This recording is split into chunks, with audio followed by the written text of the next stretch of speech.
자, EBS 수능 특강 2025년 문학이고요. 고전시가 5를 한번 해설을 해보겠습니다. 자, 오늘은 이신의가 쓴 단가 6장이라는 녀석인데 지금 보면 6개가 이렇게 딱 돼 있어요. 이 녀석의 갈래는 이거 좀 너무 얇아서 잠깐만요. 이 녀석의 갈래는 연시조라고 할 수 있겠고요. 연시조는 뭐냐면 별건 아니에요. 우리 저번에 얘기했던 평시조라는 게 있었어요. 평시조는 이제 소위 말하는 그냥 일반적인 시조인데 시조 그 3장, 6구, 45자를 지키는 그 시조를 그냥 여러 개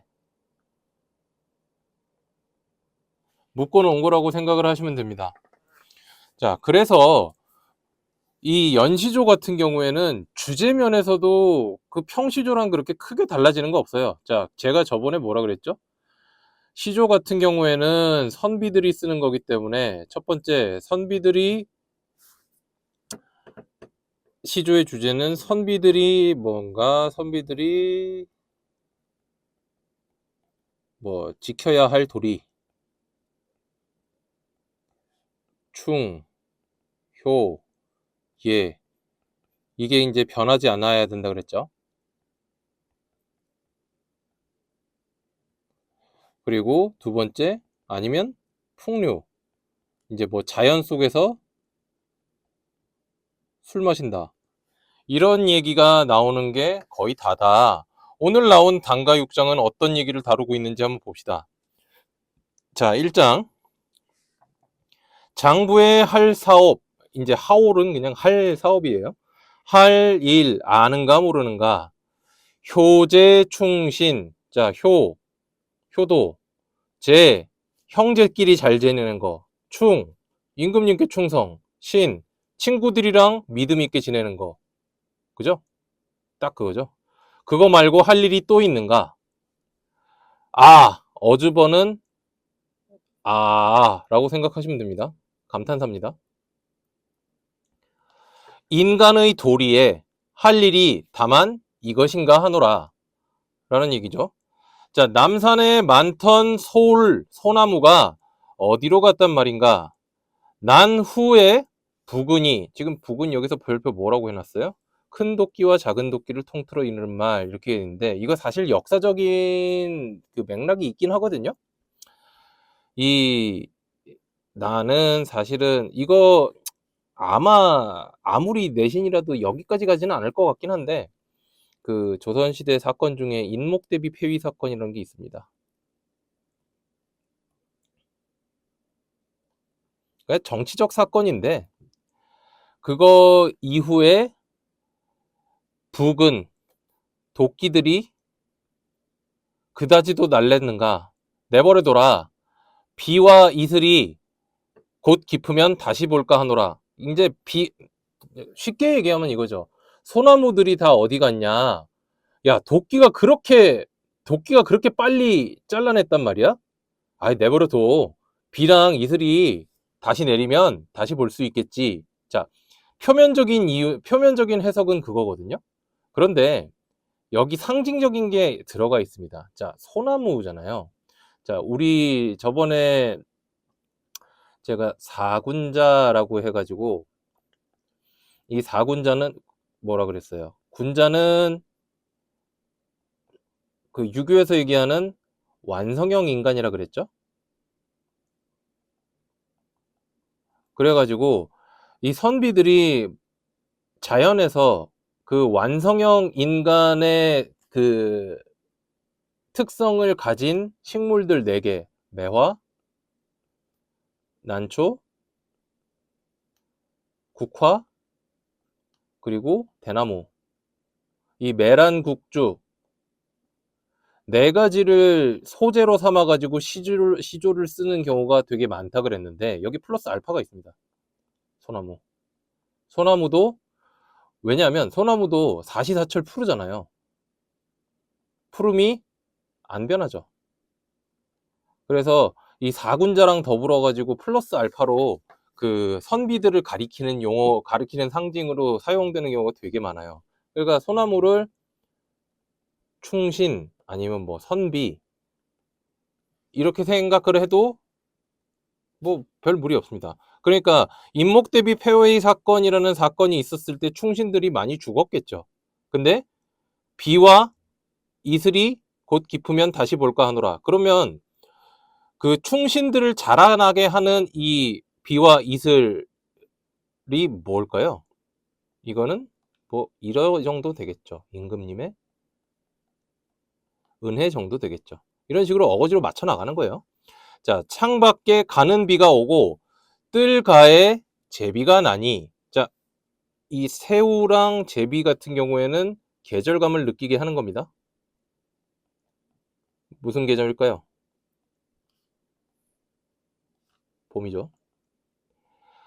자, 적객의 회포는, 이 적객이라는 거는 귀양살이 하는 사람이고, 이 사람들, 그냥 이 시조 쓰는 사람들도 결국 이 임명대비 폐위 사건 때 귀양 간 사람이에요. 적객의 회포는 무슨 일로 끝이 없어. 그러니까 이 사람은 귀양살이 하면서 마음이 안 좋은 거예요. 저 제비 나는 모습을 보고 한숨 겨워 하느냐. 이 비비는 좀 기억해 두세요. 이거 의태어입니다. 그러니까 참고로 그 문제 보기에서 음성상징어라는 용어가 나오는 경우가 있는데 얘는 의성어 플러스 의태어입니다. 의태어도 음성상징어에 속해요. 그래서 여기에 음성상징어를 사용했다. 그러면 맞는 얘기가 됩니다. 그리고 자, 내가 지금 마음이 심란하죠. 제비를 보고 한숨 겨워하죠. 그러면 제비는 내 마음을 심란한 거를 돋구어주는 존재잖아요. 그래서 이 제비는 그 문학적인 용어로 객관적인 상관물이라고 얘기를 해요. 이 용어 알아두시면 좋습니다. 자, 그 다음에 또 그 귀양살이 하는 사람한테 친구가 없어. 공량의 제비로다. 공량이라는 거는 자, 여기 뭐라고 돼 있니? 건축물의 공간에 얻는 저거거든요. 저 뭐라 하느냐. 건물을 지을 때 그 건물 터에다가 이런 식으로 땅 위에다가 이런 식으로 칸을 만들어 놓고 그 위에다가 뭐 벽 세우고 하는 거 있거든요. 요거를 공량이라 그래요. 건물 터라고 생각해도 그렇게 크게 차이는 안 납니다.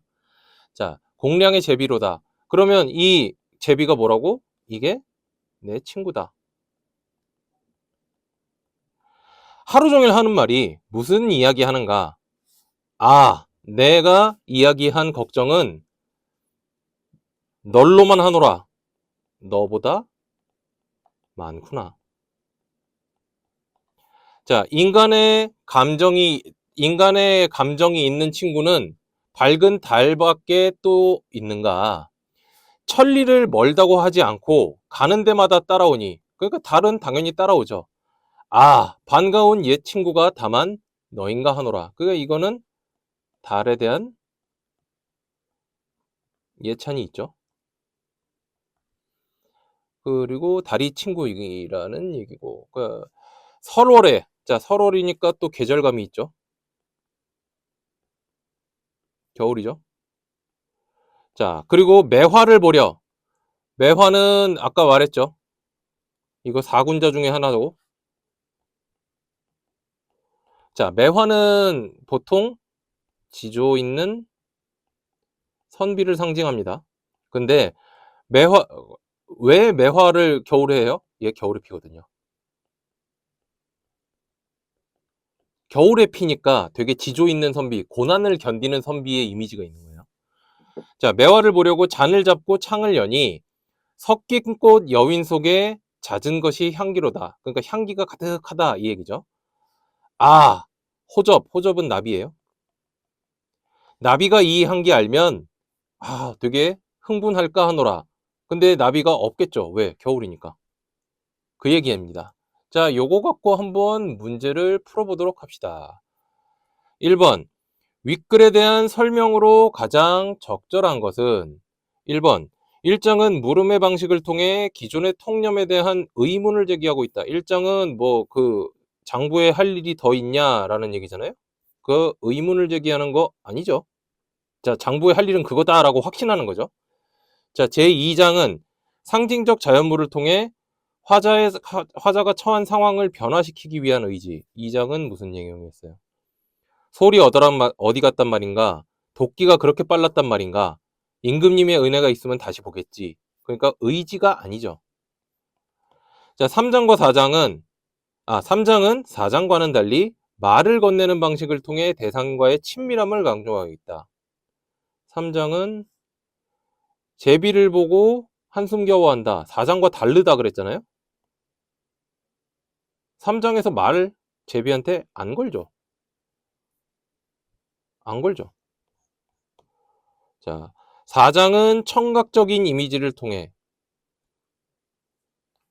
6장은 후각적인 이미지를 통해 자연물의 특성을 부각하고 있다. 4장에서 청각적 이미지가 4장에서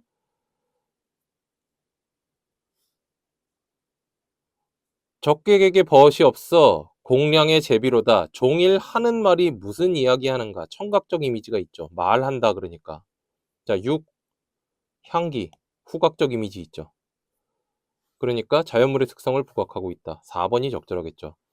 자, 5장은 6장과는 달리 행동 묘사를 통해 자연물과 교감하고자 하는 적극적인 모습을 나타내고 있다. 6장과는 다르다. 6장, 5장. 자, 행동 묘사를 통해 자연물과 교감하고자 한다. 적극적이다. 행동으로 하는 게 아니라 그냥 달이 따라오니까 친구는 너뿐이로구나 얘기하는 거잖아요. 무슨 행동을 하는 건 아니죠. 자, 2번. A와 B에 대한 이해. A와 B가 뭔지 확인합시다. A는 제비. 그러니까 내 심란한 마음을 돋우는 제비랑 나한테 말을 거는 제비. 자, 심란한 마음을 돋우는 제비랑 나의 유일한 친구 제비. 이렇게 생각하면 될 것 같네요. 자, 1번. A와 B는 모두 다가올 상황에 대한 긍정적인 전망을 이끌어내는 대상이다. 그거랑은 별로 상관없죠. 자, A와 B는 모두 문제의 원인을 외부에서 내면으로 내 탓이다 라고 인식하게 만드는 대상이다. 그렇지 않고요. 자, A는 화자의 입장에 공감하는 대상이고 B는 화자의 정서를 자극하는 대상이다. A가 아니고 B가 이 화자의 정서를 자극하는 대상이 오히려 A가 그렇게 된다고 볼 수 있죠. 그래서 아니고.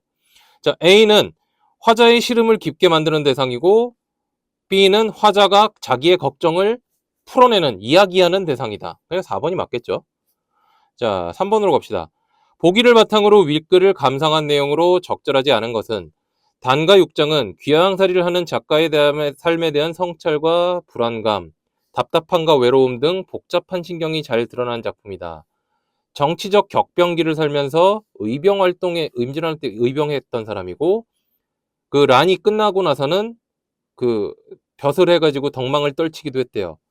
광해군을 지지하는 대북파가 임목패비를 유폐하자는 의론을 제기하자 이거를 반대했다가 유배 갔다. 자, 적절하지 않은 것. 이 얘기가 나오긴 나오는군요. 자, 3번에 1번. 인간의 도리를 효제충신이라고 한 거에서 임목대비를 유폐하자는 의견에 반대의 목소리를 내고 목민관 등 나라를 위해 책임을 다했던 작가의 삶의 태도가 반영된 거다. 그렇겠죠? 자, 난후 부군으로 인해 사라진 소를 우로가 깊으면 다시 볼 수 있다고 믿는 것은 임진왜란 참전 경험을 바탕으로 지금 마주한 문제를 극복하고자 하는 태도가 반영된 것으로 볼 수 있겠군. 지금 극복을 도끼로 하자는 얘기죠? 그런 얘기가 아니죠. 그래서 2번이 되겠고, 자, 3번. 회포가 끝이 없어 한숨 겨워 하자는 얘기는 귀양살이를 하는 작가의 삶에 대한 성찰과 그쵸 불안감 등이 반영됐겠고 자 귀양지에서 느끼는 심리적 거리감을 천리로 나타내고 그 먼 곳까지 따라오는 게 밝은 달밖에 없는 상황은 외로운 작가의 처지겠죠. 자 호랑나비의 애가 끊어질 정도로 매화의 향기가 짙다는 것은 작가의 강직한 태도, 이 매화가 강직한 선비 상징한다 그랬죠? 상징적으로 반영된 거라고 볼 수 있겠죠. 자, 여기까지가 되겠고요. 수업 시간에 질문하고 그 변형 문제 통해서 좀 더 확인을 해보도록 합시다. 고생하셨습니다.